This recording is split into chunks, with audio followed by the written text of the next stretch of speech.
Esta es la tarde en el continente americano. Cuando anochece en Europa y amanece en Asia, así cae la tarde en el continente americano y transcurre la noche y el amanecer en el resto del mundo. La tarde. Hola, bienvenidos a la tarde de NTN 24. En nombre de Dania Chirinos, de todo este equipo periodístico y de producción, les doy la bienvenida. Soy Carlos Alberto Figueroa, con el placer de acompañarles por las próximas 2 horas para revisar lo que está sucediendo alrededor del mundo, para el análisis de cada una de las noticias que se están generando y también para un tanto de entretenimiento. Tenemos 120 minutos en los que vamos a estar conectados con la información. Los invito a que nos sigan en nuestras cuentas de Twitter, @NTN24, @NTN24PE, mi cuenta, @CarlosAFigueroa. Con mucho gusto voy a leer sus comentarios. Vamos a comenzar. Un nuevo motín se ha registrado en un centro penitenciario cerca de Tegucigalpa, la capital de Honduras. 2 bandas rivales protagonizaron una violenta pelea en la cárcel de El Porvenir. 18 reos murieron. Las autoridades tomaron el control del recinto y adelantan una investigación. Buscan establecer si se trata de un hecho aislado o si está relacionado con el tiroteo del viernes pasado en otra cárcel del país. Otra noche de caos en Honduras. Un enfrentamiento en el penal de máxima seguridad El Porvenir y ubicado a 60 kilómetros de Tegucigalpa se registró en la tarde de este domingo. Con armas de fuego y cortopunzantes, grupos de reos se enfrentaron por varias horas. El saldo, 18 víctimas mortales y 2 heridos. Varias horas después, la policía logró retomar el control del lugar y pudo trasladar a los heridos a centros hospitalarios y los fallecidos a la morgue. Allí las familias buscaban información. Y esas cárceles son de máxima seguridad. ¿Por qué sucede esto? No tiene por qué suceder. Como que lo hicieran para meterle miedo a la gente, o no sé. Meterle miedo al pueblo. A mí me duele, mi hermano, tuvo 10 años preso. Estuvo 10 años en máxima seguridad y solo lo movieron de ahí 2 meses porque lo mataran. Y si está en un centro penal con tiquete de máxima seguridad también, ¿por qué tendrían que haberlo matado? Los hechos del Porvenir ocurrieron 2 días después de otro motín en la cárcel de máxima seguridad de Puerto Tela, que también dejó 18 presos muertos. Los enfrentamientos en los penales ocurren pocos días después de que el presidente Juan Orlando Hernández entregara a las Fuerzas Armadas y a la policía el control de los 27 centros penitenciarios del país, hecho por el que las autoridades investigan si ambos motines están relacionados. Afirmar que todo este accionar obedece a un proceso de planificación también de lo que corresponde al crimen organizado para llevar a cabo todas estas actividades ilícitas, crear caos para evitar que se lleve a cabo ese proceso de planificación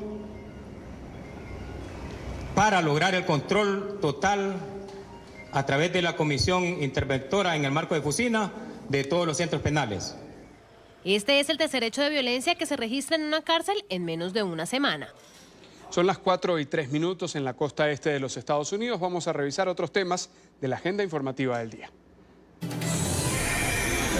Es noticia del Instituto Nacional de Migración del Estado mexicano, que ha considerado que al terminar este año, el 2019, habrá atendido 505,000 trámites migratorios. Se trata de la cifra más alta en los últimos 6 años.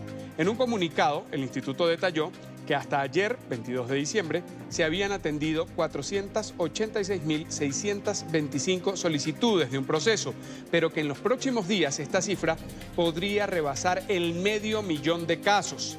Entre los años 2014 y 2019, la dependencia dio atención a 2,284,719 personas migrantes en su territorio, que han llegado de distintos países. Estos trámites, o entre estos trámites los más recurrentes, son la expedición de la tarjeta de visitante regional, regularización por razones humanitarias, expedición de tarjetas de residente o por renovación, expedición de documento migratorio por canje, notificación por cambio de domicilio por parte de los residentes y también autorización de visa por oferta de trabajo. Se trata de las personas que llegan desde distintos lugares de este continente e incluso de otros para tramitar en el territorio mexicano un permiso, un salvoconducto, algún trámite de regularización para continuar en tránsito. Muchas veces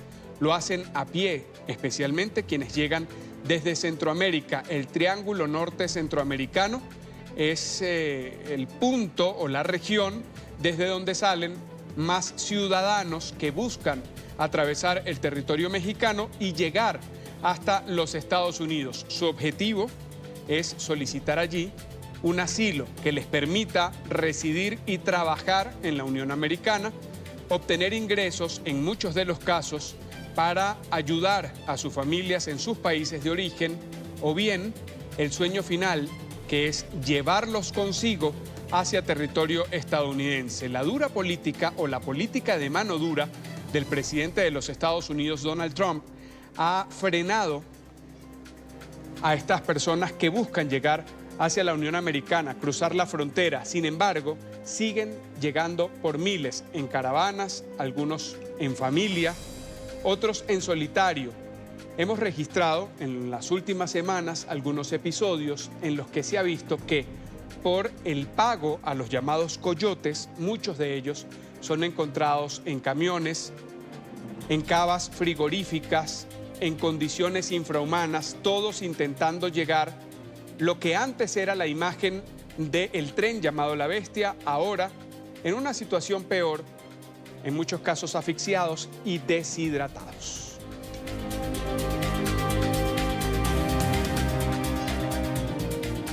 Está con nosotros Eunice Rendón, especialista en temas de migración, coordinadora de Agenda Migrante. Señora Rendón, gracias por estar con nosotros aquí en la tarde de NTN 24. Bienvenida. Hola, ¿cómo están? Buenas tardes. ¿Cómo podemos hablar de un balance en este cierre del 2019 a propósito de las distintas cifras, según sea quien mida o según sea quien las presente?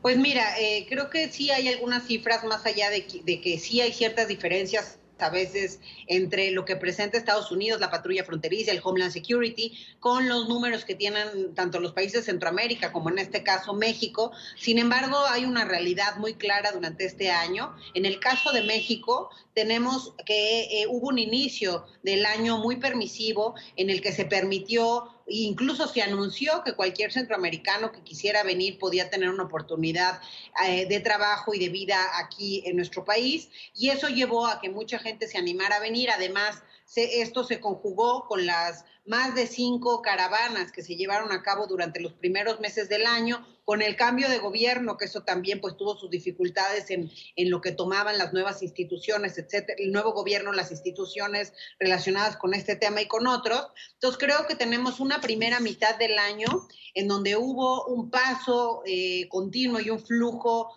también atípico desde Centroamérica hacia Estados Unidos, pasando por México. Es decir, las caravanas antes las veíamos una vez al año e incluso muchas veces la gente ayudaba en estas caravanas, etcétera. En esta ocasión tuvimos una caravana tras otra, lo cual incluso se hablaba del cambio en la forma de migrar, la gente por ir acompañada lo hacía de esta forma, etcétera. Sin embargo, eso sí generó varios problemas, tanto en la parte social, es decir, los mexicanos normalmente ayudaban mucho a las caravanas o a los migrantes que veían pasar, y a raíz de este cambio, pues hay también cierto racismo que se manifiesta a la hora de estar viendo tanta gente migrante dentro de los lugares, tanto en el sur como en el norte, al querer ingresar a Estados Unidos. Entonces, eso por un lado. Por el otro lado, creo que hay varios hitos o momentos especiales dentro del año. Uno, yo lo marcaría sin duda, es el tema del acuerdo de la política permanece en México que firma Estados Unidos con nuestro país, en donde todos aquellos centroamericanos que busquen la figura del asilo en Estados Unidos hoy deben esperar de este lado de la frontera en 6 puntos que se establecieron. Y bueno, tan solo te doy un número de los primeros 42,000 centroamericanos que pidieron el asilo y que están esperando del lado de México, únicamente 11 han tenido el asilo. Entonces realmente es una ínfima parte de gente la que lo está recibiendo. También hay que mencionar... Los 11, perdón, ¿los 11 son de los 42,000? Sí, solamente hay 11 que ya tienen el asilo. el resto por alguna razón no lo tienen, solamente 10,000 lograron completar sus carpetas, ¿no? Entonces realmente es un tema difícil y otra cosa es que pues tampoco se respeta el debido proceso. Se les llaman las personas 4 horas antes de su juicio, digamos, y los juicios son llevados a cabo no en cortes, sino en pequeñas carpas que además están instaladas también en patrulla fronteriza, en sus instalaciones. Entonces, para que los casos pues no salgan adelante, pareciera. Y luego de eso viene la amenaza de Donald Trump con México del tema de los aranceles, y a partir de eso, bueno, también México se compromete a ser parte pues de este muro, ¿no? Y frenar a mucho de este flujo migratorio. Y ahí hay que mencionar lo que no es solo en México, también El Salvador, Guatemala, etcétera, generaron acuerdos con Estados Unidos para ellos ser parte pues también de esta retención. Y bueno, derivado de esas negociaciones de Estados Unidos con 2 países de Centroamérica y con México, pues hay una reducción del más del 60% de las llegadas de centroamericanos a Estados Unidos. Incluso el canciller mexicano anunció esto algunos meses, un mes después del acuerdo llevado a cabo con Estados Unidos, y pues ha seguido esta reducción. Tenemos 25,000 guardias nacionales, tanto en la frontera norte como sur, también dedicados mucho a este tema fronterizo y migratorio. Entonces, bueno, México ha puesto su granito de arena en este muro, al igual que en los países de Centroamérica, y sin duda las amenazas de Donald Trump también juegan un papel importante para que mucha gente que antes utilizaba México, por ejemplo, como un país de tránsito, pues cada vez más lo ven como un país de destino. Y tan solo en este año vamos a cerrar nosotros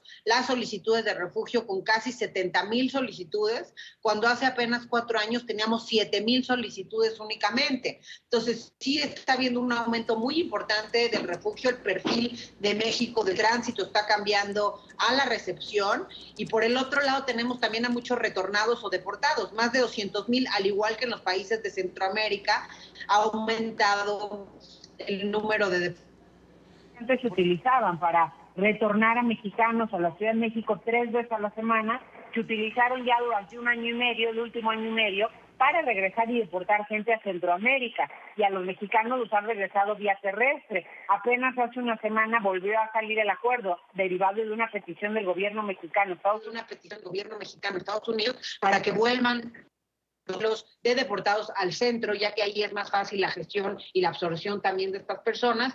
Y en la frontera norte, ya con los que tenemos de permanece en México, Remain in México, que te decía, los primeros 42,000 hay 11 casos exitosos únicamente.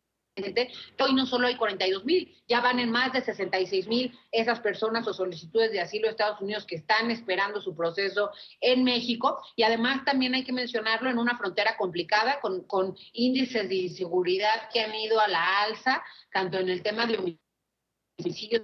Hace que sea un poco caótica esta frontera. Y creo que la reflexión sería, tanto de los países de Centroamérica como de México, cómo armar pues un bloque en conjunto para atender este tema. México ha contribuido con algunos recursos también este año a Centroamérica, pero se requiere mucho más el apoyo internacional y también generar políticas y recursos, contar con recursos para realmente integrar a todas estas personas y hablar del tema de la seguridad, porque lo que vimos este año es que la mayoría de las personas que emigraron no fue solamente por el tema de pobreza y necesidades, sino por la inseguridad que viven y el riesgo a perder la vida en el lugar de origen. Eunice, hemos tenido, tan solo en esta primera pregunta, muchos datos duros sobre los que quisiera ir y que pudiéramos desmenuzar. Hablamos de 60,000 personas que están solicitando asilo en Estados Unidos y deben esperar del lado mexicano por el acuerdo entre los dos gobiernos, el de Andrés Manuel López Obrador y el de Donald Trump. Hablamos de 70,000 solicitudes de refugio de quienes quieren permanecer en territorio mexicano. Es un número muy alto y yo quisiera que comenzáramos a desglosarlo hablando de la capacidad que tiene el Estado mexicano para recibir a estas personas. Y no hablo del gobierno federal solamente, sino cómo afecta en el aspecto regional, en estos departamentos que están contiguos a los Estados Unidos, los que están en el límite fronterizo. Pues efectivamente creo que es una gran pregunta. No tenemos en México la capacidad de absorción tan grande porque simplemente los recursos que tiene la oficina, que es la Comal, para el tema del refugio, pues no han aumentado desde hace años. Al contrario, ha habido pequeñas disminuciones. Entonces nos ayuda mucho la ACNUR, que está trabajando muy de la mano con el gobierno mexicano. Se han hecho incluso protocolos para otro tema que no hablamos y que ha sido gravísimo el último año, que es el tema de la niñez migrante, los menores no acompañados, que tan solo en los números publicados hace algunas semanas por la patrulla fronteriza vimos que este año llegaron 76.020 menores no acompañados de Estados Unidos, y esto pues rompiendo todos los récords, incluso el de 2014, que había sido la peor crisis, con 68,000 niños de esos que habían atravesado México y llegado a Estados Unidos. Entonces creo que tanto este tema de niños como en el que mencionas de los refugiados, falta una capacidad tanto del gobierno federal como de los gobiernos locales, pues para realmente poder absorber a estas personas. Creo que no solo absorberlas, aprovecharlas, porque muchos de ellos pues también vienen con ciertas habilidades, al igual que los deportados, y se pueden aprovechar en la cadena productiva, pero tiene que haber un plan, tiene que haber ciertos recursos también para la reintegración emocional, para la reintegración familiar, educativa, etcétera, de estas personas y sus familias. Y creo que ahí un poco hasta los trámites van muy lentos, porque el Estado mexicano no estaba acostumbrado a recibir esta cantidad de solicitudes, incluso con las del año pasado, que fueron 30,000, estuvimos sobrepasados, más que cayó el temblor, y eso también dificultó muchos de los procesos en las instituciones. Entonces creo que ahí es donde el Estado mexicano el año que entra, creo que tiene que ver. Este año hay que entender también, bueno, era un año de un nuevo gobierno, que han estado agarrando ahí un poco las riendas de las instituciones, pero creo que sí ya es momento de que se vea reflejado esta prioridad tanto en el presupuesto como en las acciones que se llevan a cabo y a la medida para el reto que tenemos frente, porque este reto también puede ser positivo. El tener a estas personas, pues siempre la migración también enriquece. Al final, no olvidemos que en el mundo hay más de 300 millones de migrantes y que el migrante aporta tanto en el lugar de origen como en el de destino, con las remesas, con la dinámica económica y social y cultural que lleva al país también, pero que se tiene que abordar a partir de políticas integrales. Eunice, pero ¿cómo hacerlo? ¿Cómo lograrlo? Porque lo que dices es muy importante y pasa en el norte del continente con ese fenómeno migratorio, pasa más hacia el sur con la migración venezolana. ¿Cómo hacer que sea productiva y no sea una carga? En este caso, digamos, la venezolana está distribuida en todo el continente, pero en el caso de México es el punto, es ese embudo para llegar a los Estados Unidos y es el que lleva toda la carga. ¿Cómo hacer para que no se convierta precisamente en eso, sino que pueda aprovecharse? Mira, efectivamente tienes razón. Digo, aquí creo que confluyen varias nacionalidades, ¿no? De Centroamérica, como decíamos, hay muchos hondureños que llegaron este año a territorio nacional, salvadoreños, algunos también guatemaltecos, haitianos, que también tuvimos una crisis de haitianos hace un par de años que se quedaron varados ahí en Tijuana, y ya ellos, por ejemplo, son un buen ejemplo, porque ellos ya los absorbió la dinámica económica y social de la ciudad. Claro, eran 6,000 haitianos, ¿no? Quizá era un número favorable también para esta absorción, aunque al inicio igual fue muy complicado. Y cubanos, muchos cubanos han estado llegando, y como ya no hay este tema de los pies descalzos que antes llegaban los cubanos y podían entrar automáticamente a Estados Unidos, y ya no existe eso, pues también están en México.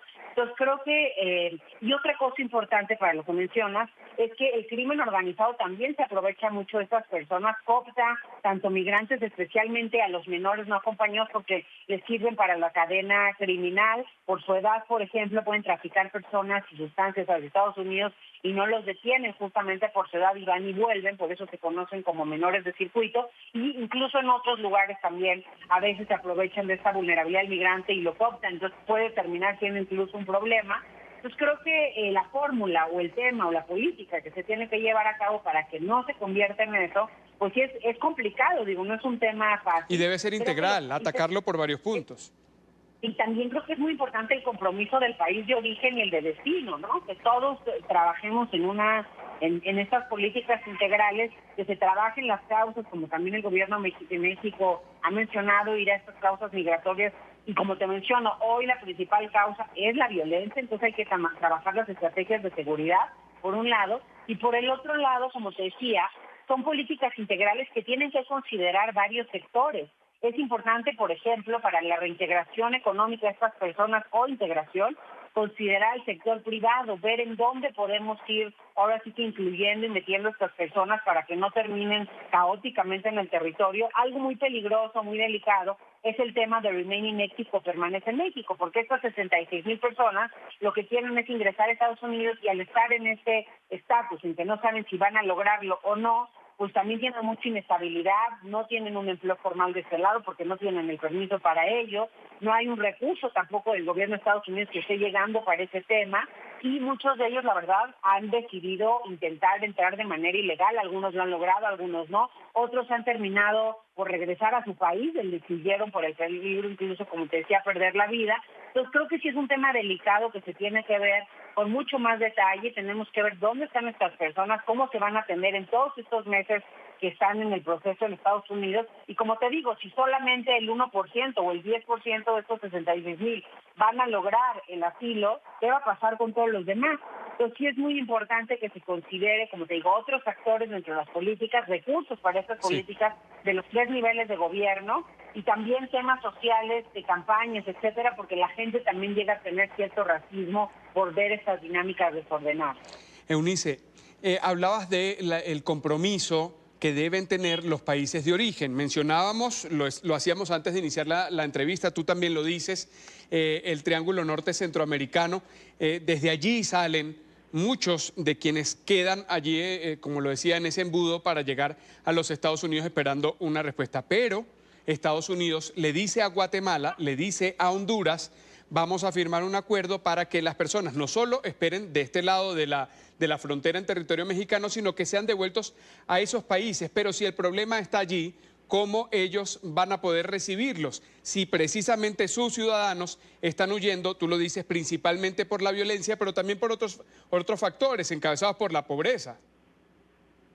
Pues efectivamente, pero creo que con todos los acuerdos que además los países también llevaron a cabo con el gobierno norteamericano este año, con todas estas caravanas, con esa visibilidad, con todos estos niños migrantes que están huyendo de esos países también, creo que sí es muy importante que se le dé pues una prioridad máxima al tema. Y como te digo, quizá ir escogiendo por temas, el tema más delicado y la cara más vulnerable de la migración a mí me parece que son los niños, la niñez migrante, y ahí debiera haber un acuerdo ahora sí que transnacional para el mejor trato y atención de estos niños, para que haya los albergues en las condiciones adecuadas, para exigir de manera conjunta y en bloque que Estados Unidos también las tenga, porque hay que recordar pues todo lo que vimos en los albergues estadounidenses en el último año y antes incluso, los reportes de AILA y ACLU al respecto, ¿no? Con las violaciones que ha habido a los derechos humanos y fundamentales de estos niños, incluso violaciones a estos niños, mala alimentación, están en lugares no adecuados, etcétera,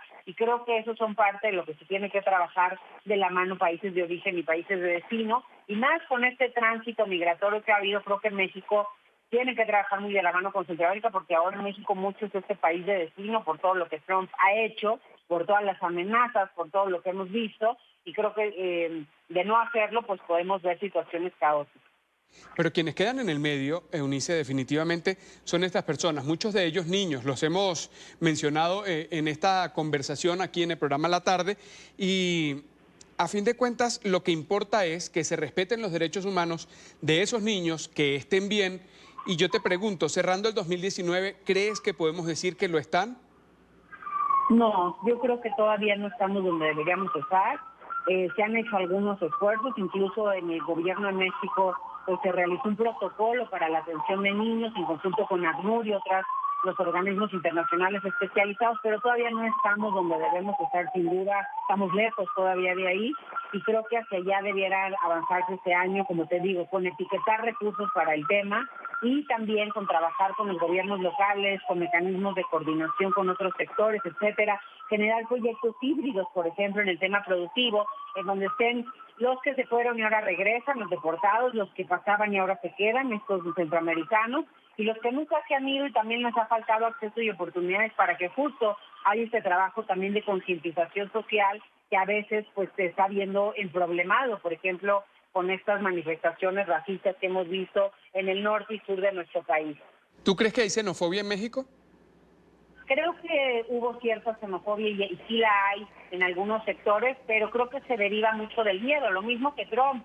Estos movimientos, estos anuncios grandes, etcétera, conectan con los miedos de las personas. Al final, al ver mucha gente de manera desordenada en sus ciudades, etcétera, pues les genera este sentimiento, porque como te decía, normalmente en México al contrario, iban y ayudaban al migrante, se generaba muy buena, digamos, colaboración, y bueno, derivado de que fueron caravanas seguidas una tras otra, pues generó una imagen distinta.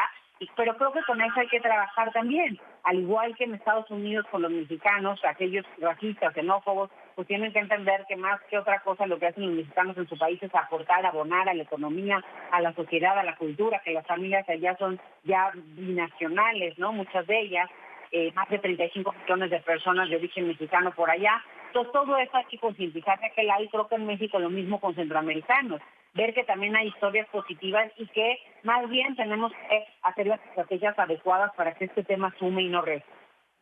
Decía, y se veía hacia el sur de los Estados Unidos, que las tradiciones también se van alimentando de estos procesos migratorios, mientras para la festividad estadounidense en el Día de Acción de Gracias era el pavo, el cerdo era el protagonista en la fiesta de Navidad, porque en muchos de nuestros países eso es lo que se come para estas fechas, e incluso las autoridades se estaban sumando a ello. Es enriquecer no solo con el trabajo y el aporte al aparato productivo del país, sino también al cultural. Pues efectivamente, eso ha quedado muy claro, sobre todo en Estados Unidos, que pues ya es un país muy multicultural, con muchas costumbres, y ya todo está, es decir, es un sincretismo cultural el que se genera a partir de la convivencia y del desarrollo de familias binacionales. Y como te digo, todo lo que Trump ha hecho en los últimos años no solo ha afectado, en el caso de México, a familias mexicanas, o en el caso de Centroamérica, a familias centroamericanas, sino que también afecta a norteamericanos, porque ya hay muchas familias mezcladas.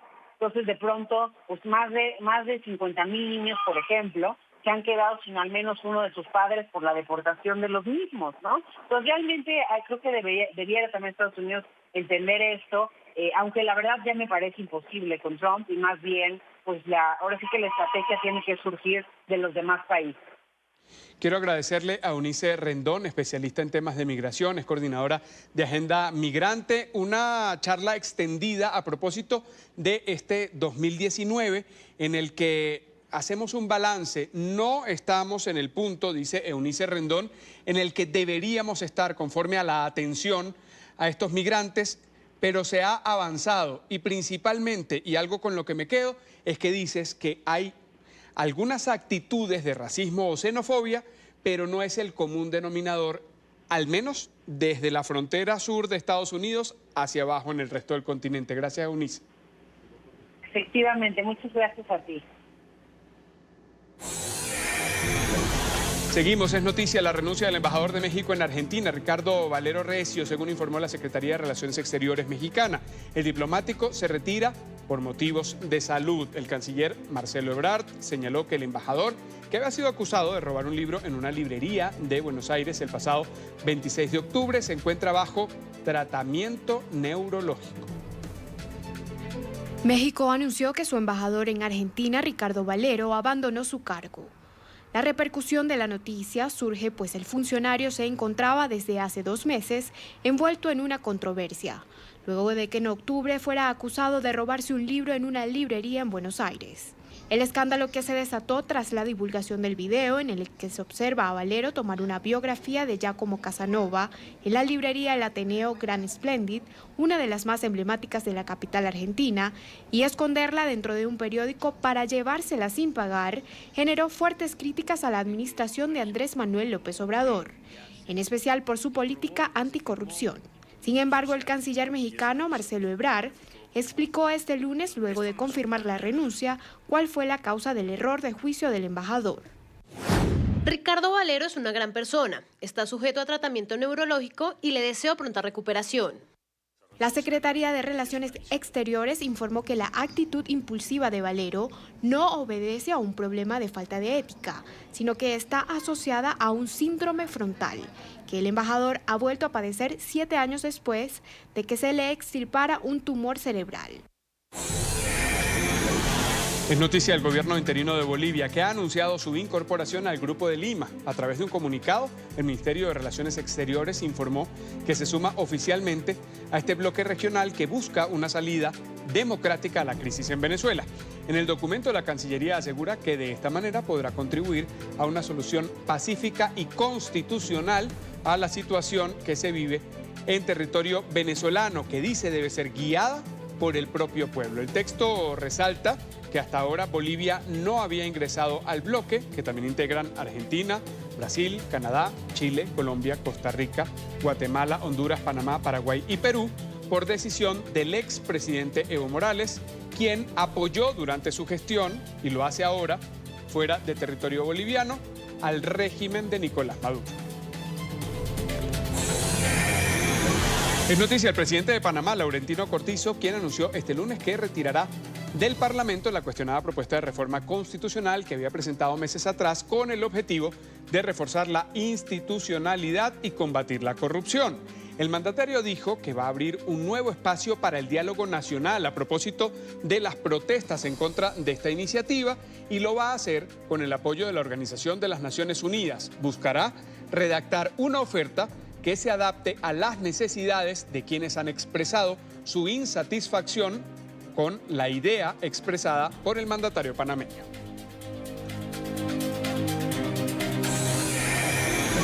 Es noticia la Fiscalía de España, que ha pedido al Tribunal Supremo de Madrid que curse un procedimiento. La idea es que la Eurocámara suspenda la inmunidad del expresidente de la Generalitat de Cataluña, Carles Puigdemont. El Ministerio Público está solicitando al Alto Tribunal que mantenga todas las medidas cautelares actualmente vigentes sobre los políticos que se encuentran en el exilio después de la realización del referendo unilateral para la independencia de esta comunidad autónoma. Vamos a hacer la primera pausa aquí en la tarde. Recuerde seguir nuestras cuentas de Twitter, van a aparecer en pantalla, @NTN24, @NTN24BE, tiene información sobre Venezuela, mi cuenta, @Carlos A. Figueroa. Allí leo con gusto sus comentarios. Vamos a volver en solo segundos para hablar del presidente de Estados Unidos, que habla sobre la situación de su juicio político, lo que ha pedido Donald Trump a propósito de la aprobación reciente de este procedimiento y lo que sigue, al parecer, el próximo año en el Senado. 4 de la tarde, 38 minutos en la costa este de los Estados Unidos. Seguimos. El presidente de México, Andrés Manuel López Obrador, se ha referido al juicio que enfrenta a su homólogo estadounidense Donald Trump. En su conferencia de prensa matutina, dijo que observa con respeto el impeachment. También resaltó que el mandatario de la Unión Americana ha tratado bien a México. Andrés Manuel López Obrador resaltó la buena amistad y la excelente cooperación que dice existe entre ambos gobiernos. López Obrador dijo además que a su país le ha ido bien en las relaciones diplomáticas, tanto con los presidentes demócratas como con los republicanos. El Ejército de México reservó la información sobre el fallido operativo de captura contra Ovidio Guzmán, el hijo de Joaquín El Chapo Guzmán, el pasado 17 de octubre. El Ejército aseguró que los partes informativos se van a reservar por 5 años ante la insistencia de los medios de comunicación por conocer lo que ocurrió en esa operación en el estado de Sinaloa. Según las Fuerzas Armadas, buscan evitar que otros grupos de la delincuencia organizada emulen lo sucedido en Culiacán, donde Ovidio Guzmán fue detenido y luego, muy criticada, la liberación en medio de intensos tiroteos. Aseguran que la reserva de información también va a ayudar a evitar que los uniformados sean atacados, como ocurrió hace 2 meses. En Chicago, las autoridades capturaron en la noche de ayer a Marciano White, y quien es sospechoso de ser responsable de un tiroteo en una casa que dejó 3 heridos. El hombre de 37 años es señalado de uso ilegal de armas y tiene antecedentes de haber participado en otros delitos graves. Los hechos ocurrieron en el vecindario de Inglewood y 4 de los heridos siguen en estado grave. 5 personas han sido sentenciadas con la pena de muerte por el asesinato del columnista del Washington Post, Jamal Khashoggi. La Fiscalía Pública de Arabia Saudí, autora del anuncio, también dijo que otras 3 personas han recibido condenas de prisión por esa misma causa. El proceso judicial que condujo a estos fallos ha sido cuestionado por la relatora para ejecuciones arbitrarias de la ONU, quien calificó el veredicto como una burla La Secretaría General de la ONU también se ha pronunciado desde la ciudad de Nueva York. Vamos hacia allá con Alejandro Rincón, que nos reporta. Alejandro. Hola, feliz tarde para todos. 447 días han pasado desde el brutal asesinato del columnista del Washington Post, Jamal Khashoggi, en el interior del consulado de Arabia Saudita en Estambul. Hoy, la Fiscalía Pública de la Nación Árabe entregó el veredicto de su propio proceso judicial, que transcurrió en secreto y bajo fuertes cuestionamientos de organizaciones defensoras de los derechos humanos. En total, 31 personas fueron investigadas por las autoridades sauditas alrededor de esta causa y 11 terminaron yendo a juicio. De ellos, 5 recibieron esa sentencia a pena de muerte. 3 adicionalmente fueron exoneradas completamente de los cargos que se les imputaban y otras 3 personas recibieron sentencias de prisión que acumuladas suman 24 años de prisión. En los siguientes términos, uno de los portavoces de la Fiscalía de Arabia Saudita contó cuál fue el producto de ese proceso judicial. La Corte Criminal de Riyadh ha entregado las siguientes sentencias preliminares para 11 de los acusados. A. Pena de muerte para 5 de ellos en retribución. Ellos son los directamente implicados en la muerte de la víctima. Que su alma descanse en paz. B. Penas de prisión que suman un total de 24 años para 3 de los acusados por encubrir el crimen. El portavoz, a quienes ustedes acaban de escuchar, agregó en comentarios adicionales que, de acuerdo con la investigación adelantada por Arabia Saudita, el homicidio de Khashoggi no fue premeditado y que las 3 personas cuyos cargos fueron eliminados completamente lo fueron porque no había evidencia suficiente de que tuvieran participación directa en los hechos. Sin embargo, es este último elemento el que genera un manto de controversia adicional alrededor del fallo entregado por las autoridades de la nación árabe, dado que uno de los 3 exonerados es alguien identificado como Saud al-Qahtani, un cercano asesor del heredero de la corona árabe Mohammed bin Salman. Justo por esta razón es que la comunidad internacional ahora alza cuestionamientos adicionales. El nombre del alto asesor de la corona saudí ha aparecido en grabaciones filtradas por la prensa turca alrededor de la investigación que han hecho de esta causa. Incluso la Agencia Central de Inteligencia de los Estados Unidos ha admitido recientemente que ese alto asesor estuvo bajo observación por su presunta responsabilidad o participación en esos hechos. A la luz de todas estas circunstancias, personas como la relatora especial para ejecuciones extrajudiciales de Naciones Unidas, Agnes Kalamar, ha expresado un profundo malestar por la decisión de la nación árabe. En Twitter, por ejemplo, dijo que todo este fallo es una burla a la justicia y además se trata de un proceso que no garantiza independencia. Una voz a la que hizo eco hoy la Secretaría General de la ONU aquí en la ciudad de Nueva York. Yo diría primero que nosotros continuamos rechazando la pena de muerte. Tomamos nota de los reportes que hoy 8 personas han sido detenidas y sentenciadas por el asesinato de Khashoggi en Riyadh. El secretario general continúa expresando la necesidad de una investigación imparcial sobre el asesinato y la responsabilización por los actos de violaciones de los derechos humanos en el caso y continúa pidiendo el respeto de la libre expresión y su rechazo a la pena de muerte. En el transcurso de este lunes, organizaciones defensoras de la libertad de expresión y de los derechos humanos también han hecho público su malestar por la decisión de las autoridades de Arabia Saudita. Tanto Reporteros Sin Fronteras como Human Rights Watch han criticado la independencia de ese proceso judicial, en particular porque siempre transcurrió en secreto y porque ahora concluye con la exoneración de una de las figuras que se cree es central y tendría vínculos directos con el fallecimiento y el brutal asesinato del columnista del Washington Post. Es lo que tenemos para ustedes por ahora. Continúen con más en la tarde. Gracias, Alejandro, por esta información desde Naciones Unidas. A partir de hoy vamos a revisar las entrevistas que se han realizado en este programa La Tarde durante este año 2019. Vamos a volver a escuchar esas voces de los protagonistas que nos hablaron sobre esos sucesos que marcaron estos 365 días. Y comenzamos hablando de Guatemala. El 4 de junio, Thelma Aldana, ex fiscal general de ese país, ofreció una entrevista a Idania Chirinos, directora de este espacio, en la que habló sobre las denuncias que pesaban sobre ella. Aquí vamos a reponer para ustedes esa conversación. señora Aldana. Bienvenida, gracias por acompañarnos. Gracias, Idania, a la orden. Se le ha acusado de varios delitos a lo largo de este tiempo. Lo decíamos al comienzo: peculado, falsedad ideológica, defraudación tributaria, entre otros delitos. Y ahora se le acusa de hacer uso indebido de un pasaporte oficial. ¿Podemos aclarar qué pasó con este pasaporte? Idania, yo he tenido comunicación con la prensa de Guatemala, con la prensa internacional también, y he enviado fotocopia y fotografía del pasaporte oficial, donde consta que la última vez que lo utilicé fue el 7 de abril del año 2018. Está el sello y esa es la prueba fehaciente. No obstante, la ley guatemalteca establece con claridad que cuando el funcionario entrega el cargo, el nuevo funcionario tiene un mes para dar el aviso al Instituto de Migración de que cesó el cargo, y en consecuencia el documento queda sin ningún efecto.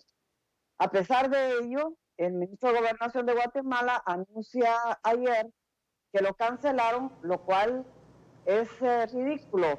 Se puede cancelar un pasaporte que ya no tiene uso, que ya no legalmente se puede utilizar. Yo uso mi pasaporte ordinario, tengo los sellos. Desde que entregué el cargo de fiscal general, he salido a varios países y en mi pasaporte ordinario constan los sellos de los países donde he estado. Pero al final no es un delito. Asumamos que no fue así, que yo lo hubiera utilizado, es solo un documento de identificación. No es ningún delito. Y luego tengo mi visa en Estados Unidos. La visa que Estados Unidos me da es asunto del país emisor, donde los funcionarios de Guatemala no tienen ninguna injerencia.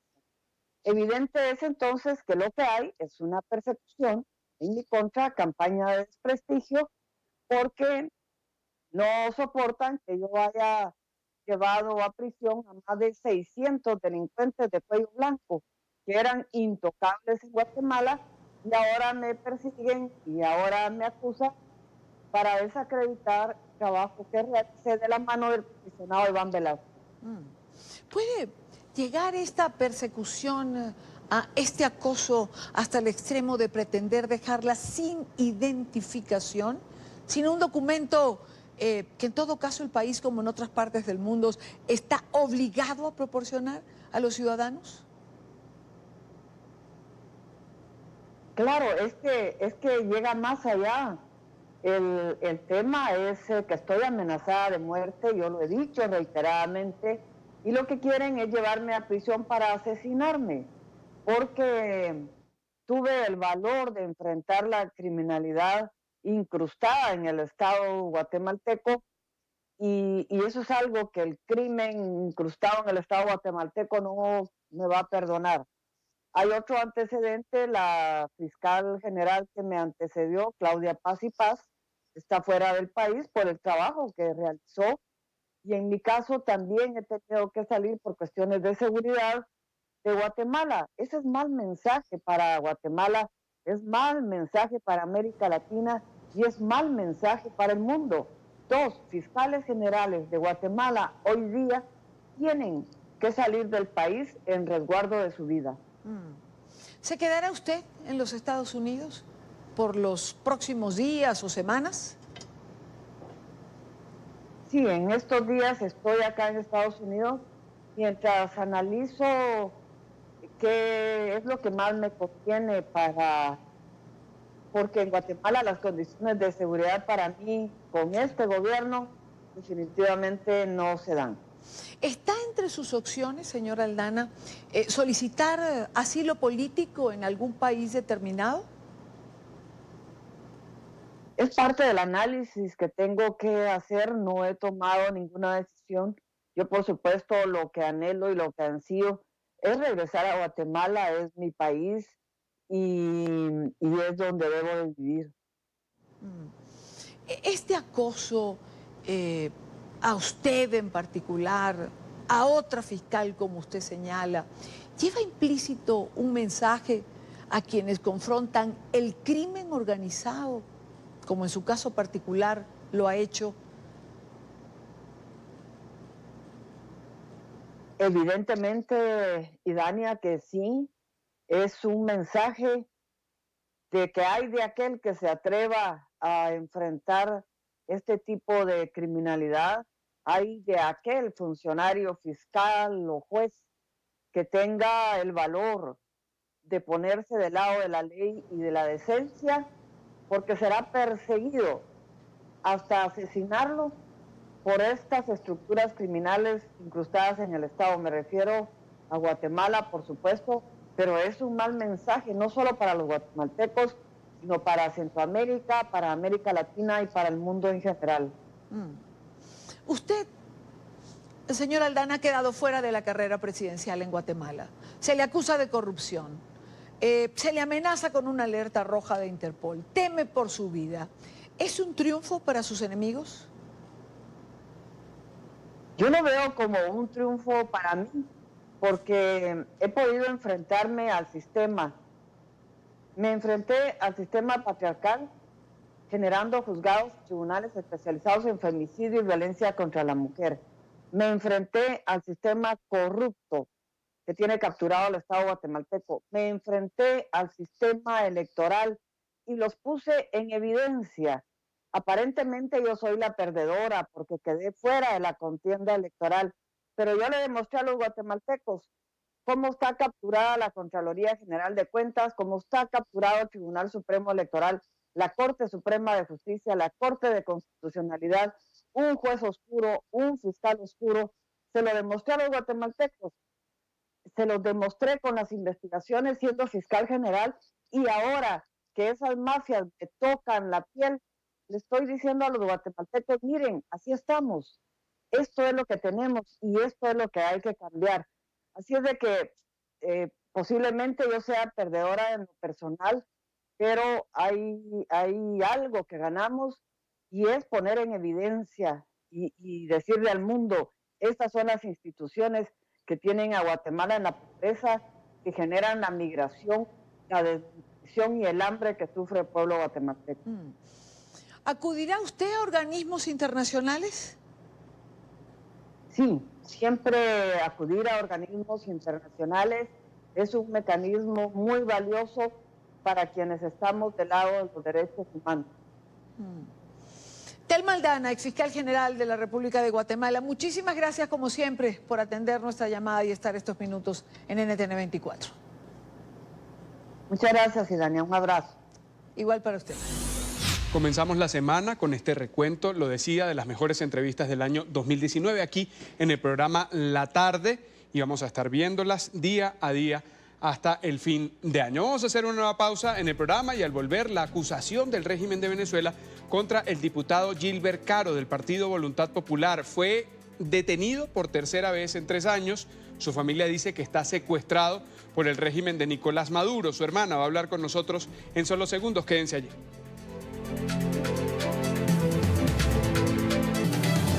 Seguimos en Venezuela. El régimen de Nicolás Maduro de nuevo presenta los elementos de un supuesto plan de quienes lo adversan para desestabilizar el país. El autor, según el libreto madurista actual, sería el diputado Gilbert Caro.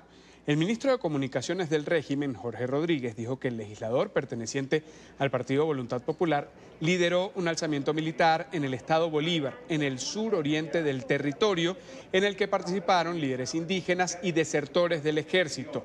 Su familia y abogados aseguran que Caro y el periodista Víctor Ugas, arrestado también, fueron golpeados y que la intención era sembrarles armas, también explosivos.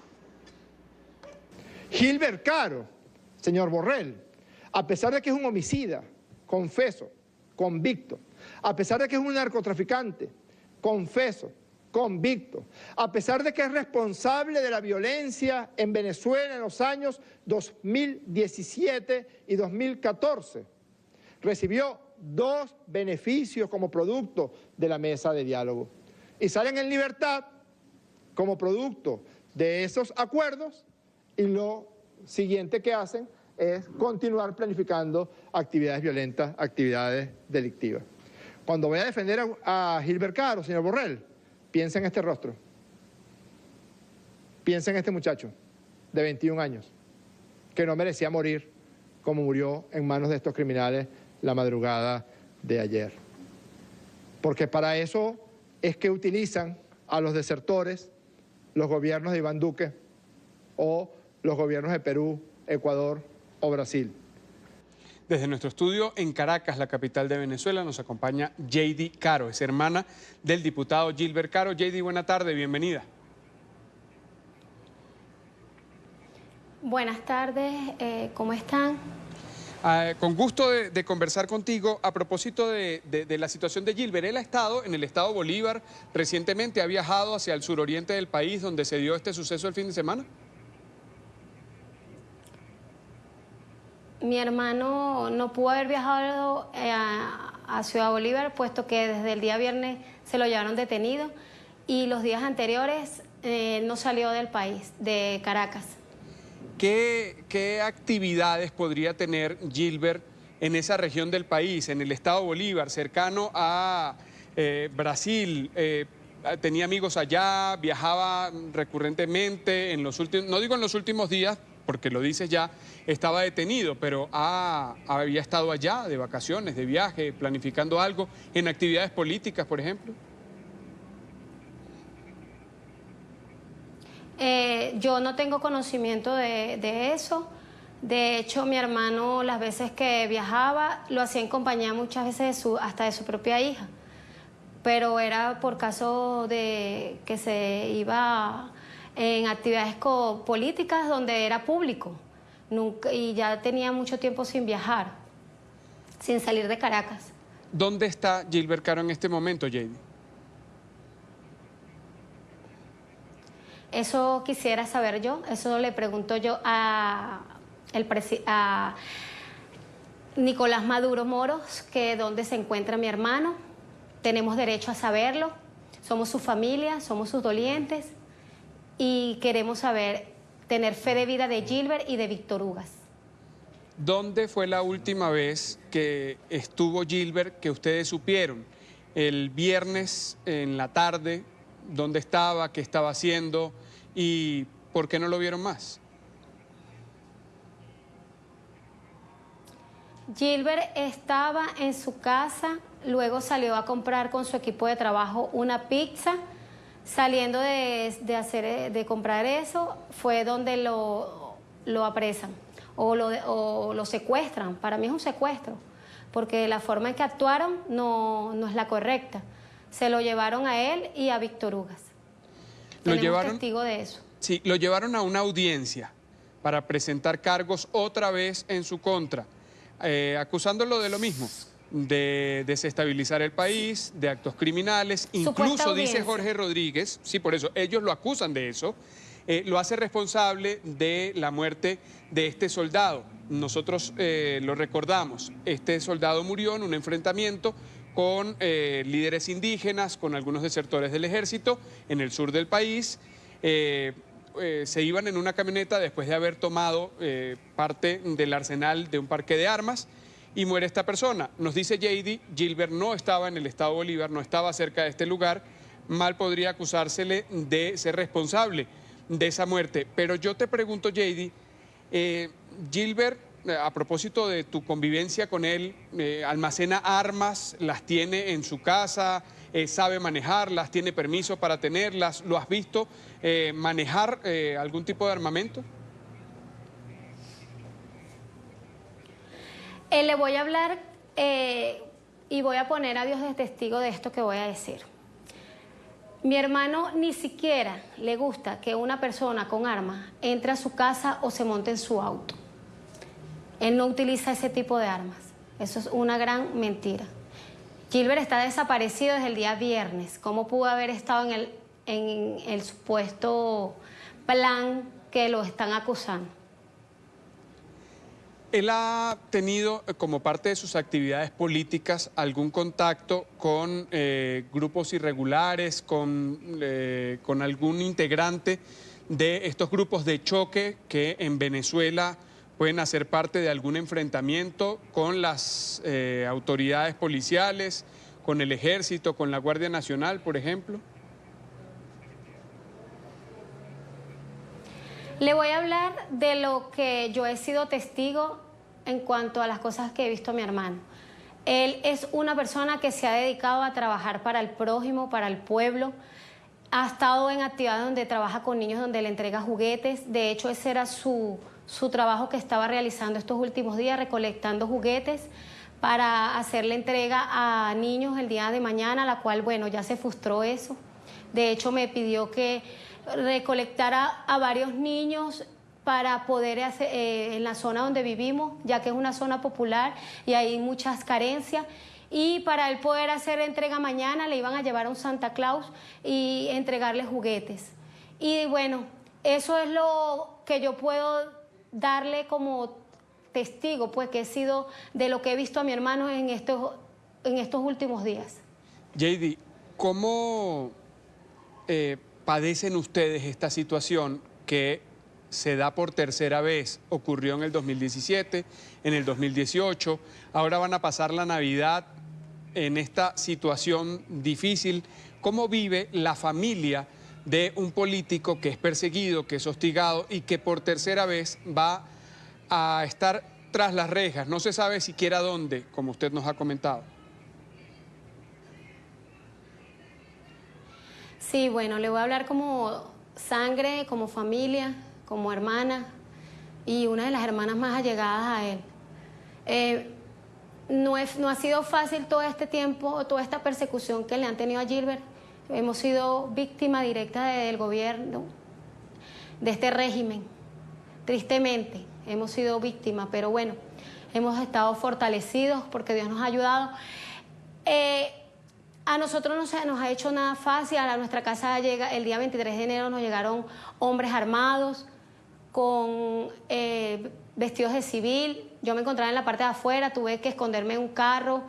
Tenía a mi mamá de 83 años dentro, mi tío, una persona de 85 años, porque yo vivo en la casa donde vivimos, hay dos ancianos y un niño de 5 años que es mi hijo y mi persona. Ese día encontraba a la niña de Gilbert y estos hombres han llegado. Hemos sido siempre vigilados, perseguidos, mi teléfono intervenido y hemos tenido que lidiar con esto. Gilbert, la primera vez que fue apresado, fue sometido a vejaciones muy crueles, a un daño psicológico, donde lo encerraban en una celda oscura, donde no le permitían la visita, donde no le daban alimentos y luego lo vuelven a desaparecer y él siguió luchando en oportunidades. Mi mamá le ha suplicado que se vaya del país y Gilbert dice que esta es la parte que nadie ve, donde tú te sientas con tu familia y te piden que dejes todo y que él ya asumió esto se enamoró de esta lucha de libertar a Venezuela y que no va a cesar. Y yo creo que eso ha sido una de las grandes cosas, el gran odio que le tiene el gobierno a Gilbert, el régimen de Nicolás Maduro y su gente, en vista de que no han podido quebrarlo, en vista de que no han podido comprarlo, en vista de que con todo el daño que le han hecho, Gilbert ha sido, le voy a hablar coloquialmente, un duro, porque para mí mi hermano lo es. Me ha enseñado a mí muchas cosas, me ha enseñado a enamorarme también de esta lucha, de enamorarme de mi país y de saber de que no podemos abandonar todo por el simple hecho de ver las olas altas, no, de que sí vamos a poder llegar algún día a tener la libertad. Las dictaduras no caen fácil, no es fácil lidiar con una dictadura, pero hemos visto cómo todos han caído. Ellos creen que van a durar para siempre, pues no. Allá arriba hay un Dios que se va a encargar de todo esto. JD, tú mencionas que llegan personas a la casa, a la residencia donde viven ustedes, la familia del diputado Gilbert Caro, incluso ha estado su hija allí dentro. ¿Nos puedes describir qué es lo que le dicen, qué es lo que buscan, qué es lo que hacen cuando llegan allí y los acechan, los abordan? ¿Qué les dicen? ¿Qué les hacen? ¿Qué sucede en esos momentos en los que estas personas llegan hasta ahí? Si ustedes pueden identificarlos, ¿quiénes son? ¿O a qué grupo pertenecen, digo? Grupos del SEBIN han llegado a mi casa. Ellos nunca nos han dicho nada, porque siempre lo que hacen es tomar fotos, rodear la casa. Vivo en una zona popular de Katia, Caracas, y ellos eso es lo que hacen, intervienen en el teléfono, siempre están carros vigilando, tomando fotos en todo momento. Nunca han entrado a la casa, le doy gracias a Dios por eso, pero estamos preparados para que lo hagan en cualquier momento. Se pueden llevar lo que quieran, pueden robarnos, pueden hacer lo que quieran, pero nunca jamás nos van a quebrar, no van a quitarnos nuestra dignidad. Somos personas que creemos, la familia Caro, hoy me encuentro yo aquí limpiando el nombre de la familia Caro. Sí, mi hermano ha cometido un delito muchos años atrás, fue un muchacho joven, descarrilado, pagó por un homicidio. Le dejo claro a Jorge Rodríguez que investigue bien, ya que él tiene sus informantes. Gilbert pagó por un delito que no cometió, y eso está claro. Mi hermano hoy en día ha cambiado. Gilbert es otra persona, su pasado está enterrado, no es parte de su futuro ni será de su presente. De hecho, ha ayudado a muchos jóvenes a reivindicar su vida. Él se ha dedicado a eso y se lo prometió, que como él pudo, muchos pueden. Muchos muchachos que están hoy en la calle perdiendo su vida tras vicio, Gilbert con su ejemplo les ha dicho, ustedes pueden, como yo lo hice, ustedes también. Porque no es justo que por hoy mi hermano esté pagando por algo que ya él pagó. Ya él no tiene, Jorge Rodríguez no tiene por qué mencionar eso. Hoy estoy limpiando el nombre de mi hermano, tengo testigos, mis vecinos han sido muy solidarios, están completamente indignados por las declaraciones de este ser. No se puede seguir mintiendo más, hay que frenar esto. No se puede seguir creyendo, porque de verdad no engañan a nadie, ni a ellos mismos, ni siquiera a las personas que ellos compran. Van a tener que pagar todo el oro del mundo para poder seguir comprando personas, para seguir creando su farsa. En vísperas de la Navidad, JD, ¿qué esperas tú que suceda en el caso de tu hermano? A propósito de esta situación difícil que no solo vive quien está tras las rejas, no solo vive quien es perseguido, hostigado por el régimen de Nicolás Maduro, sino que involucra a todo su entorno, en este caso a toda una familia.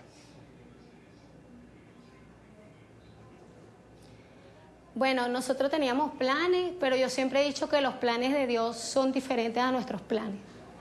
Teníamos para mañana, de hecho mi hermano me pidió que no me fuera a ninguna parte, siempre he estado con él los 24 y los 31. Ya me ha tocado pasar algunas navidades sin él y no es fácil, es muy triste, pero él siempre nos ha dicho que pensemos que esto valdrá la pena, que todo esto pasará algún día y que vamos a poder pasar unas navidades felices. No solo la familia Caro, sino todo el pueblo de Venezuela, que hoy, mañana y el 31 de diciembre se encontrarán recordando esos días que pasábamos felices, porque sí fuimos felices y no lo sabíamos. Y sobre todo reencontrarnos, porque las familias y la familia Caro también hoy está completamente dividida en el mundo. Tenemos muchos familiares fuera y mañana nos tocará, orar y rezar para que mi hermano se encuentre sano y salvo. Que así sea, JD. Muchísimas gracias por haber estado con nosotros, por este relato muy sentido a propósito de la situación que, lo decía, no vive solamente Gilbert, sino toda su familia. Gracias por haber estado aquí. De nada. Hasta la próxima. Y seguimos hablando de Venezuela y de otra realidad que no deja también de conmocionar. Los niños viven la peor parte de la crisis humanitaria. Según la Organización de las Naciones Unidas, más de 1 millón de pequeños sufren de desnutrición. De acuerdo con la Sociedad Venezolana de Puericultura y Pediatría, la ayuda humanitaria llega de forma irregular, llega sin planificación. Aseguran que en muchos casos ha sido politizada por el régimen de Nicolás Maduro en detrimento de esos menores de edad que esperan por ayuda. En Caracas, la capital de Venezuela, Luis Alejandro Laya tiene el reporte. Adelante, Luis. Hola, buenas tardes. En Venezuela, al menos 1.3 millones de niños están en riesgo. De los 7 millones de venezolanos que la ONU había decretado como en necesidad inmediata de ayuda humanitaria, al menos 1.3 eran niños. Menos de 240.000 de estos han sido atendidos, pues desde la Sociedad de Puericultura y Pediatría señalan que la ayuda no ha llegado ni a los lugares a los que ha debido llegar, ni a tiempo. Indican que hoy la vida de los niños está aún más en riesgo. Diariamente nuestra Sociedad de Pediatría emite reportes de niños que siguen llegando en condiciones de desnutrición severa. Esta misma mañana recibimos 3 niños que venían, 2 de Yaracuy y 1 de Lara, que nos envían las fotos de niños con desnutrición severa por hambre. En Venezuela, los niños continúan padeciendo la peor parte de la crisis humanitaria. De los 7 millones de venezolanos que la ONU identificó en mayor emergencia, 1.3 millones son niños y hoy ni siquiera 240.000 están siendo atendidos. Que el niño venezolano menor de 5 años ha perdido 8 centímetros las niñas y 5 centímetros de estatura. Así también ha perdido muchas condiciones de desarrollo de su corazón, de su hígado, del resto de su cuerpo e inclusive la parte cognitiva. Además, los niños con cuadros críticos de desnutrición no pueden ser atendidos debidamente en un hospital. Estos carecen incluso de alimentación y dietas balanceadas para los pacientes. Comida no es apta para niños. Ayer lo que nos sirvieron fue arroz con calabacín. En estos días llama con pepino. Quiere decir que si una persona llega a un hospital con un infarto, con una enfermedad cerebrovascular aguda, tiene el 40 y tanto % posibilidad de que no se le pueda hacer nada en un hospital porque los déficits van entre 60 a 65%. Las áreas de emergencia tampoco están aptas para la atención. La contaminación y la falta de dotación impiden que se garantice el tratamiento de un paciente. Eso no tiene aire, eso es bacteria tras bacteria, eso es demasiado grave, o sea, la emergencia está contaminado, sí, eso es demasiado grave eso. Necesitamos soluciones. Que los niños en Venezuela hospitalizados no tienen dieta, sino que comen eventualmente, dicho por las mismas madres del Hospital de Niños JM Los Ríos, que lo que comen es arroz solo sin sal, o pasta sola sin sal, o arepa que ya llaman la viuda porque una arepa sola y sin más nada. Señalan que en las últimas cifras oficiales la mortalidad infantil aumentó en 30%, mientras que la mortalidad materna aumentó en 60%. Señalan, la ayuda humanitaria no ha llegado a los lugares necesarios y tampoco en el momento en el que se debe. Desde la Sociedad de Puericultura y Pediatría indican que en repetidas oportunidades se han dirigido al Ministerio de Salud para proponer formas de solucionar la crisis. Sin embargo, no ha sido escuchado. Señalan no hay voluntad política para resolver los problemas. Desde Caracas, Venezuela, para la tarde de NTN 24, Luis Alejandro Alaya. Gracias, Luis. Venezuela sin futuros profesionales de la salud. Las facultades de ciencias, en las que por décadas bachilleres se peleaban para ingresar y cursar allí sus estudios superiores, hoy lucen vacías. Ya los pasillos no son ese espacio abarrotado de estudiantes. Repasando los libros de anatomía, profesores y alumnos dicen que la situación es el reflejo de la poca inversión que se ha hecho en las casas de estudios en los últimos 20 años. Las universidades autónomas, las privadas, también intentan sobrevivir a la crisis. Está con nosotros Julio Castro, médico internista, profesor del Instituto de Medicina Tropical de la Universidad Central de Venezuela. Señor Castro, gracias por estar con nosotros. Bienvenido. Buenas tardes, un saludo a los oyentes de NTN 24, un placer. El gusto es nuestro. Yo le pregunto, como profesor, ¿usted ha visto el reflejo de esta deserción, de esta disminución en el número de bachilleres que ingresan a las facultades de ciencias, a estos pasillos que antes estaban llenos y ahora parece que ya no tanto? Fíjate, es un número que la gente debe entenderlo, porque quizás no es exactamente lo que tú estás reflejando. En Venezuela, todas las universidades de educación médica son públicas, no hay universidades privadas como en algunos otros países de Latinoamérica, y eso hace que hay un embudo para la entrada a la universidad. ¿Qué quiere decir eso? Aplican en la Universidad Central, por ejemplo, donde yo doy clase, aplican anualmente 10.000 personas y solamente entra 300 cupos. Entonces, con esa diferencia y con ese embudo, tú no ves una deserción para la entrada. Tú lo que ves es una deserción a medida que va pasando la escuela de medicina, que en el caso venezolano son 7 años de estudio, y a medida que la situación del país va deteriorándose y las condiciones de la propia universidad van deteriorándose por asuntos presupuestarios, los estudiantes por diversas razones, uno por razones económicas, otro por razones de poca satisfacción con la carrera que están estudiando, otra por migración de la familia, otra por migración de otra naturaleza, van dejando la carrera a medida que va pasando.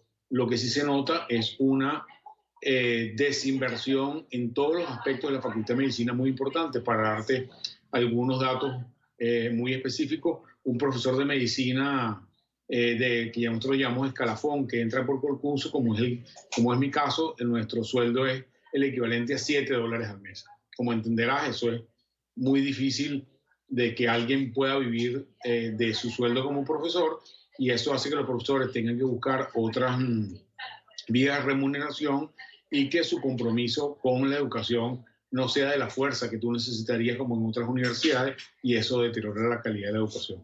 En el caso de la educación privada, ¿no hay en Venezuela también la posibilidad de estudiar, como por ejemplo, digamos, odontología, alguna rehabilitación en universidades privadas? Sí, odontología sí hay, rehabilitación no. Rehabilitación iguales en Venezuela depende de la Facultad de Medicina, y eso está todo bajo el canon de la universidad pública en Venezuela. Odontología sí hay universidades privadas de odontología en Venezuela, y los estudiantes tienen la opción de estudiar o en las universidades públicas o en las privadas.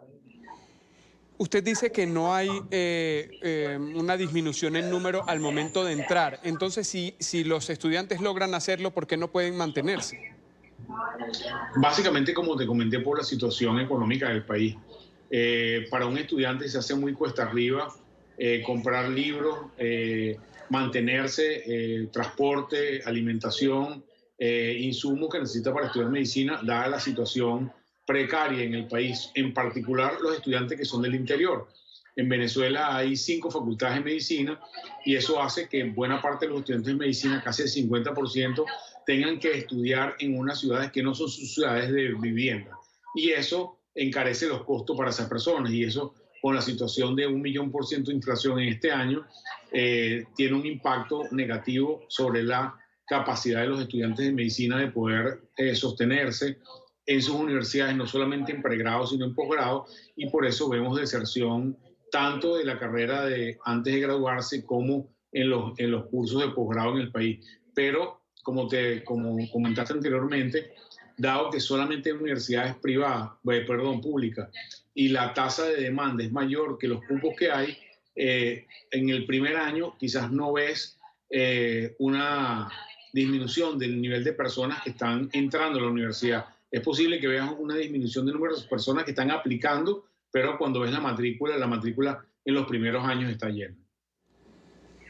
Ahora, en cuanto a lo que es el funcionamiento de cada una de estas facultades, ¿por qué no pueden ofrecer y se denuncia que no hay reactivos, por ejemplo, para quienes necesitan hacer prácticas en este aspecto o para hacer alguna práctica profesional que antes sí le ofrecía la Universidad Central de Venezuela en sus distintos núcleos o en los espacios en los que trabajaba? ¿Dónde quedó esa disposición de todos los elementos para que ellos pudieran estudiar? Yo te diría que está relacionado con la situación económica de Venezuela.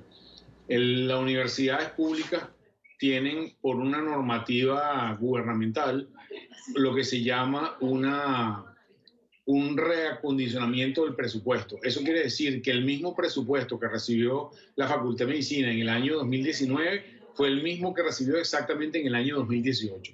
Y si tienes 1.000.000% de inflación, esos bolívares con que tú comprabas determinados insumos y pagas determinados sueldos el año 2018 te van a alcanzar para mucho menos en el 2019. Y ya ves un impacto presupuestario masivo en ese aspecto, que no tiene nada que ver con el aspecto estrictamente educativo. Obviamente se traslada al aspecto educativo, pero el propio aspecto de la hiperinflación y la situación económica con lo que se llama una reconducción del presupuesto universitario por una normativa del Ejecutivo Nacional hace que pone a las universidades en riesgo, y eso, uno de los eventos que tiene que ver con eso es que los profesores, como te dije, ganan $7 al mes de cierto escalafón. Pero además de eso, el tema de los reactivos que tú comentabas, por ejemplo, obedece a un tema país. No solamente no hay reactivos en los hospitales universitarios, no hay reactivos en las clínicas privadas, no hay reactivos en los centros de investigación que no están asociados a la universidad por el tema de la dificultad del acceso a las divisas. Entonces, es un tema que tiene que ver con un desarreglo macroeconómico que, por supuesto, afecta a la educación. Y los estudiantes, por ejemplo, te doy una idea, en el Hospital Universitario de Caracas, tiene por lo menos 2 o 3 meses con agua de forma intermitente. El hospital y la propia escuela de medicina no tienen agua. Y eso hace la educación médica muy complicada y tiene cortes eléctricos de energía eléctrica frecuentemente, semanalmente, y eso también dificulta la educación. Va sumando factores que van deteriorando la educación en un tema genérico, pero es una suma de factores, no es una sola situación, sino un poco la situación del país afecta a las universidades directamente. Pero el Hospital Universitario de Caracas, allí dentro de la Universidad Central de Venezuela, si bien es un espacio para la práctica profesional de quienes están estudiando, allí hay casos reales. Lo que está sucediendo es con vidas, es con personas y no es con un experimento, es un caso real. Sí, absolutamente. Yo te ponía el ejemplo del hospital universitario como el ejemplo de lo que pasa en el resto de los hospitales del país, pero también pasa en el resto de los hospitales del país. Nosotros tenemos un monitoreo de la situación hospitalaria nacional y estos datos que te decimos se han actualizado hasta el viernes de la semana pasada. 70% de los hospitales del país no tienen agua de forma continua, es decir, tienen agua 2 o 3 veces a la semana. Y eso de alguna manera afecta, como ya vi en el segmento anterior que lo denunciaba la Sociedad de Pediatría y lo denuncia los propios pacientes, que tienes infecciones adquiridas en el hospital, no tienes disponibilidad de medicamentos, tienes problemas con el personal. Es una suma de factores que en definitiva deteriora la capacidad de atención de los servicios de salud, y uno de los elementos importantes es la Facultad de Medicina, la posibilidad de tener, por ejemplo, prácticas en los laboratorios de bioquímica, anatomía, fisiología, se ven severamente limitadas por cada uno de estos problemas que hemos estado hablando directamente, y al final encuentras que los estudiantes y sus familias empiezan a buscar unas soluciones, digamos, poco comunes. Hace poco, en otra escuela de medicina en Caracas, que es la Escuela José María Vargas, hubo un problema con la bomba, el agua de la escuela de medicina, y se detuvieron las clases porque no había agua. Los padres hicieron una colecta para poder arreglar la bomba, que tienes que pagarlas en dólares, y de alguna manera en este momento se están organizando los padres, tanto en las escuelas de Caracas como en otras partes del país, los padres de los estudiantes de medicina, para poder solventar algunos aspectos de infraestructura y mantenimiento básico que de otra manera la universidad no puede afrontar. Y eso es de alguna manera una de las respuestas, que obviamente no son respuestas institucionales, sino son respuestas parainstitucionales, pero que intentan solucionar los problemas que son muy graves, no solamente en la Facultad de Medicina, sino en toda la universidad del país. Profesor, ¿cómo hace usted y cómo hacen sus compañeros para no tirar la toalla? Bueno, no es una respuesta fácil. La mayoría, un número importante de los profesores que somos médicos en el país, compartimos nuestra práctica médica fuera de la universidad con nuestra capacidad docente. Al final, tú terminas yendo a dar clases porque tienes un compromiso con el país, con la universidad y con los estudiantes, porque obviamente $7 no alcanza para nada en la economía de Venezuela hoy en día. Pero yo te diría que así como mis compañeros del Instituto de Medicina Tropical, la gran mayoría de los profesores del sector universitario en Venezuela, no importa qué facultad, lo hacen por un compromiso con su país, con su universidad y con sus estudiantes, porque no hay otra razón para eso. Inclusive beneficios que obteníamos, como el tema del seguro de salud, lo que sería una APS en Colombia, ya en este momento, en razón de la hiperinflación, la Asociación de Profesores no ha podido mantenerlo junto con la universidad debido al mismo tema macroeconómico de la hiperinflación. Entonces, un beneficio que teníamos, que era tener un seguro privado administrado por la propia universidad, ya no es posible tenerlo, y empiezas a perder esos derechos adquiridos que habíamos tenido como profesor de la universidad. Al final, lo que nos mantiene ahí es un compromiso, como te digo, con los estudiantes, con el país y con nuestra universidad. Julio Castro, médico internista, profesor del Instituto de Medicina Tropical de la Universidad Central de Venezuela, gracias por haber estado con nosotros y por compartir, además de los datos, esta expresión de lo que le lleva a mantenerse allí, y esperamos que sea por mucho tiempo más. Dios quiera, gracias a ustedes por el contacto. Gracias a usted, nos vemos en la próxima. Vamos a hacer una pausa en la tarde, vamos a volver con más información. Por lo pronto quiero invitarlos a que visiten nuestro sitio en internet www.ntn24.com. Toda la información internacional está allí en nuestro portal. También desde el home usted puede acceder a la señal en vivo, volver a ver las entrevistas de todos los programas del canal, reportajes especiales y consultar documentos de interés. Recuerde, www.ntn24.com. El presidente de Chile, Sebastián Piñera, promulgó hoy la reforma que habilita el plebiscito constitucional. El mandatario convocó a los líderes de los partidos políticos que firmaron el acuerdo por una nueva constitución para que asistieran a la firma en el Palacio de la Moneda, la sede del gobierno en Santiago. La reforma da vía libre para que la ciudadanía sea consultada en abril del año 2020 sobre si quiere cambios a la carta política y el proceso que se debe llevar a cabo para lograrlo.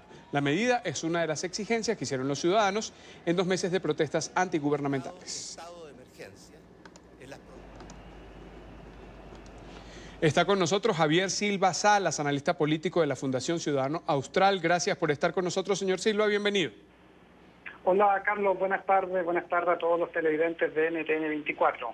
Gracias por estar con nosotros. Comentando la noticia, me quedé en la parte final hablando en pasado y ahora quiero empezar por allí la conversación con usted. Hablamos en pasado de los reclamos ciudadanos a propósito de la situación político-social en el territorio chileno. Yo creo que básicamente el primer análisis que hay que hacer es que se trata de qué tipo de reclamo está pidiendo la ciudadanía. Si bien es cierto, esto viene ya de un conflicto que estalló hace 2 meses atrás, la clase política no ha podido dar respuesta efectiva a lo que está sucediendo en la calle, digamos, en el espacio público. Y esto por un par de razones, o bien analizar qué es lo que estaba pidiendo originalmente la calle en el primer momento. En el primer momento lo que pedía la calle era, en primer lugar, la rebaja del pasaje del metro. Recordemos que las protestas se inician originalmente por el alza de 0,30 centavos de dólares, ¿cierto?, del pasaje de metro.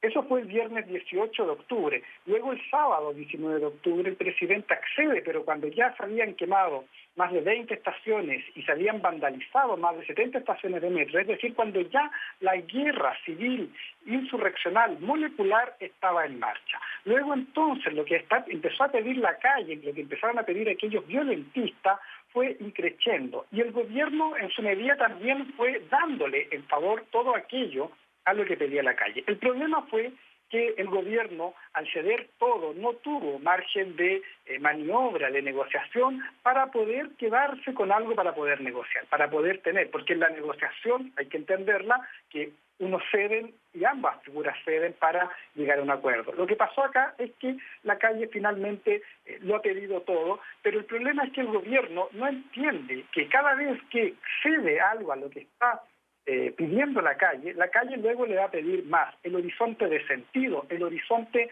de hacia dónde tiene que ir el país, lo está controlando esta vez la calle, los movimientos insurreccionales, la violencia, el caos y por supuesto el saqueo. Y ahí el gobierno no ha sabido dar respuesta, y no ha sabido dar respuesta tampoco la clase política, que creyendo que un acuerdo constitucional iba a bajar la violencia, resultó ser que, primero, no bajó la violencia, y segundo, que desestabilizó por completo la economía del país.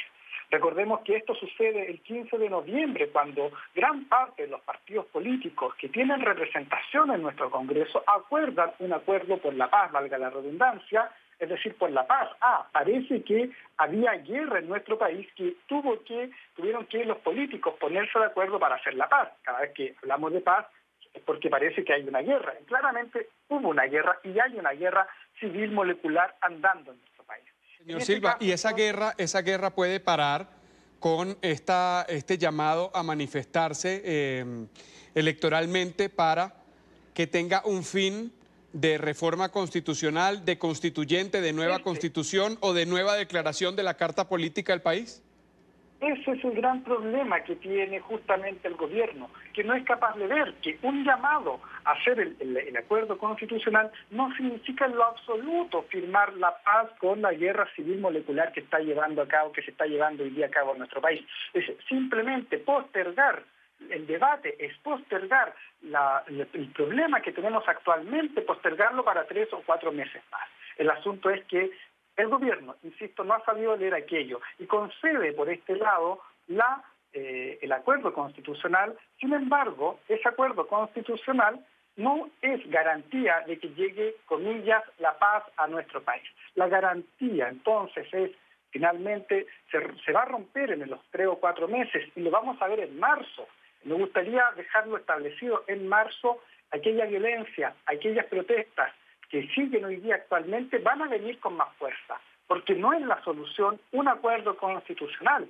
Era una solución política, lo que tenía que tener aquello, lo que tenía que tener el gobierno era una solución política, pero creer que es un llamado, es un proceso eleccionario, no es la solución. Hoy día los partidos políticos, hoy día el Congreso tiene una legitimidad o tiene un apoyo en las encuestas del orden del 5 a 6 a 7%. Los partidos políticos de todos los sectores están también en ese rango. Entonces, ¿por qué instituciones deslegitimadas, instituciones en que la ciudadanía no cree, van a ser aquellas que van a solucionar el problema en el cual estamos hoy día? La verdad es que no es ese el camino, simplemente es estirar un poco el tiempo, es darle un poco de margen de maniobra al presidente, que prácticamente estuvo a punto de renunciar en algunos momentos, o así más o menos se creía por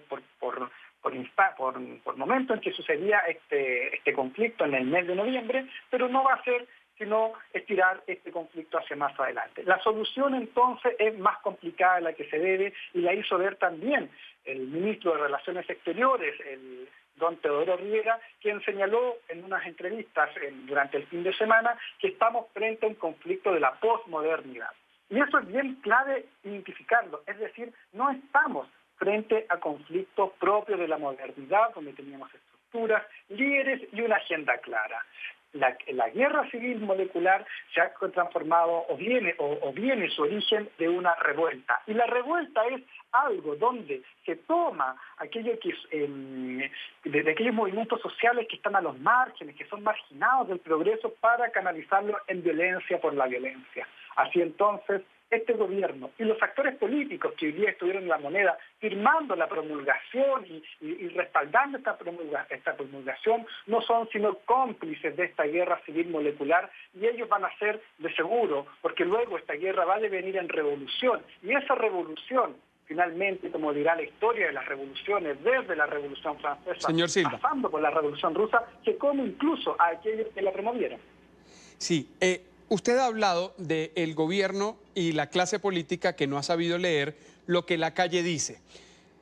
Haciendo un poco de abogado del diablo, ¿cuál es la calle? Porque si hay algo que ha caracterizado esta protesta en Chile, además del cambio en la petición, que empezó por el pasaje y terminó pidiendo una constituyente, no hay una cara, no hay una organización y no hay una estructura. La calle, como usted lo ha llamado, es una masa que no habla, al parecer, en un mismo idioma a la clase política, entonces difícilmente también podría entendérsele. Efectivamente, tú lo has dicho, y era como lo que te decía yo, estamos frente a un conflicto posmoderno. La guerra civil molecular se da en un contexto de lo que podríamos denominar la sociedad líquida. Efectivamente, no hay un líder. En las protestas de las calles no aparece un vocero, en las protestas no aparece una persona, una institución convocando, son muchos, se ataca por varios lados, se ataca el tema económico, se ataca el tema social, se ataca el tema cultural, y por eso entonces el gobierno cree y los políticos creen que dando una nueva constitución esto se va a solucionar. La verdad es que la constitución simplemente lo que va a venir a hacer es venir a poner incertidumbre a nuestro país, es venir a poner crisis. Hasta el día de hoy, en los últimos 2 meses, hemos tenido 100.000 despidos. Se espera que la cesantía en nuestro país llegue a 2 dígitos.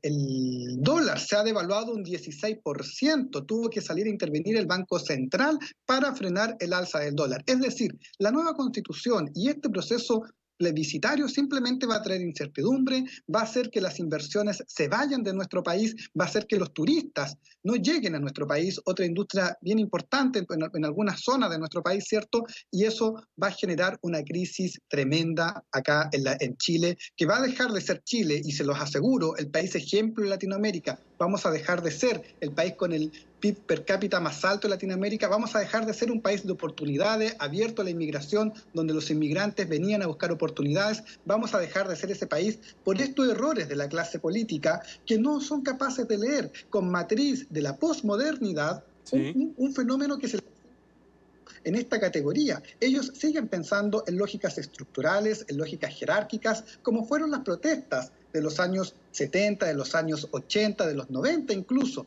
Hoy día las protestas son distintas y esas protestas el gobierno no ha sido capaz de leerla, no ha sido capaz de dar una solución de verdad firme. ¿Contra quiénes? Contra la violencia, contra aquellos que han quemado supermercados, han saqueado hospitales, se han incendiado iglesias. En nuestro país hoy día estamos en un estado en donde el Estado no es capaz de brindar seguridad a los ciudadanos, que es la principal y primera función que tiene un Estado, dar seguridad. Finalmente, en estos 2 meses, Chile ha demostrado o ha cambiado de ser de un Estado de derecho a un Estado fallido. Y lamentablemente se debe justamente a la clase política que queda de rodillas frente a esta insurgencia que lo que busca es el caos por el caos y no precisamente reformas sociales, porque si de reformas sociales estas estarían siendo llevadas en el Congreso, en el Poder Legislativo, Ejecutivo también, y hoy día nadie está dispuesto, o la clase política no está haciendo aquello, sino que simplemente está intentando surfear una ola de violencia para ellos mantenerse con vida